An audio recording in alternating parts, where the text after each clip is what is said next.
দেশনেত্রী বেগম খালেদা জিয়া এবার কেয়ার হসপিটালে গত 23শে নভেম্বর থেকে চিকিৎসাধীন আছেন এবং ওনার medical board professor doctor Shahabuddin Talukdar,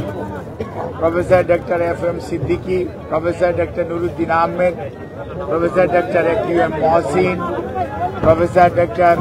Shamsul Arefin, professor doctor Ziaul Haque, professor doctor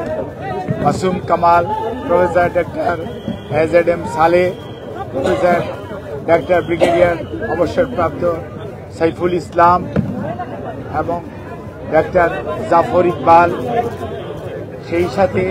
বাংলাদেশের বাইরে থেকে professor doctor Habibur Rahman, professor doctor Rafiquddin Ahmed এবং professor John Hamilton, professor doctor Hamid Rab, professor John Patrick Kennedy, professor Jennifer Cross এবং ডক্টর জুবাইদা রহমান সহ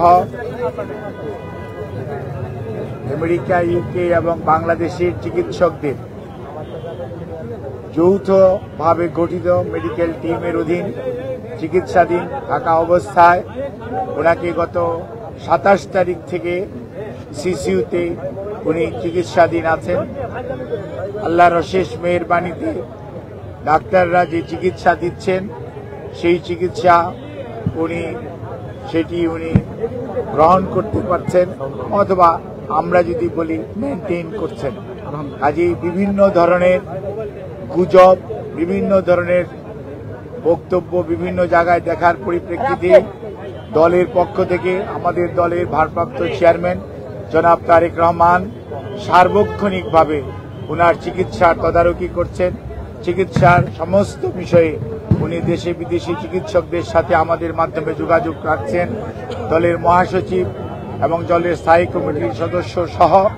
সারা দেশের মানুষের ন্যায় প্রধান উপদেষ্টা পরিষদের সদস্য এবং বাংলাদেশের অন্তর্বর্তীকালীন সরকার সার্বক্ষণিকভাবে ওনার চিকিৎসার ব্যাপারে যথাযথ সহযোগিতা এই হাসপাতালের চিকিৎসক, নার্স এবং সকল কর্তৃপক্ষকে দিয়ে যাচ্ছেন এবং আমরা অত্যন্ত কৃতজ্ঞ। আমাদের বন্ধুপ্রতিম দেশ যারা, অর্থাৎ আমেরিকা বলেন, ইউকে বলেন, পিপলস রিপাবলিক অফ চায়না বলেন, কাতার বলেন, আর সৌদি আরবিয়া বলেন, পাকিস্তান বলেন, ইন্ডিয়া বলেন, আমাদের অনেক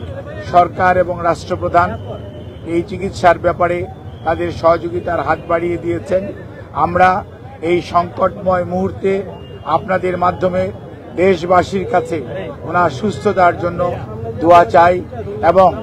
আল্লাহ রাব্বুল আলামিন যাতে দেশবাসীর দোয়া, সারা পৃথিবীর অনেক মানুষের ওনার প্রতি ভালোবাসা এবং দোয়ার কারণেই হয়তোবা উনি এই যাত্রায় সুস্থ হয়ে উঠবেন বলে আমরা আশা করি। ইউকে থেকে ওনাকে দেখার জন্য বিশেষজ্ঞ আসবেন এবং ওনারা দেখবেন, দেখার পরবর্তীতে ওনাকে যদি ট্রান্সফারেবল হয়, আমাদের যদি ট্রান্সফার করার প্রয়োজন পড়ে মেডিকেল বোর্ড মনে করে, তখনই ওনাকে সেই যথাযথ সময়ে ওনাকে চিকিৎসার জন্য দেশের বাইরে নিয়ে যাওয়া হবে। আমাদের সকল প্রস্তুতি আছে।